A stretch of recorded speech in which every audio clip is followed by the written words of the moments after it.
Hi there, this is the pretty double knight sack trap in the closed Sicilian, and it's courtesy of the game Templemeier against Muller, Germany 1950. E4 and c5, the closed Sicilian with knight c3 and knight c6, and here the common g3. It's met by e6. After bishop g2, g6, black is going to play the fianchetto of the king's bishop, which is a common defense against the closed Sicilian. Knight ge2 here, in this position, not to get in the way of f4. After bishop g7 castles, the black king's knight goes to its usual square here, knight ge7, as opposed to blocking up the bishop with knight f6.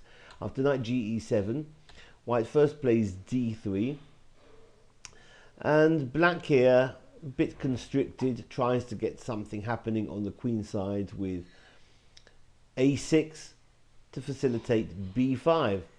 But after a6 and bishop e3, we can see black is a little bit confused with his plans, because he has to do something about the pawn on c5, and I think the best defense would simply be d6.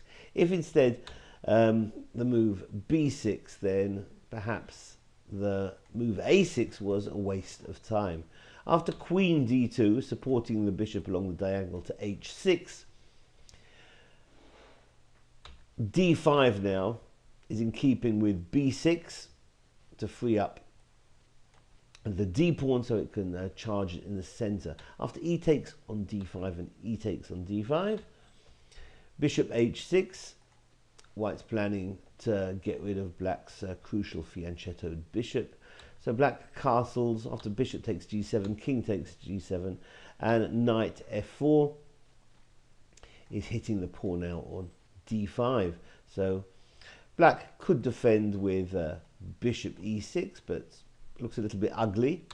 So black moves d4, but that's going to relinquish either the e4 square for the knight, knight e4, or the move in this game, knight c d5, because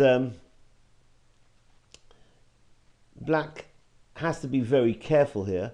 Black could in fact take knight takes on d5, because if knight takes on d5, black could get equality with this type of idea, bishop h3, since if bishop takes, queen takes on d5, black's doing okay. And after capturing on d5, if white were to play bishop takes on d5, hitting the knight on c6, about queen d6 is enough, again, for more or less equality for black.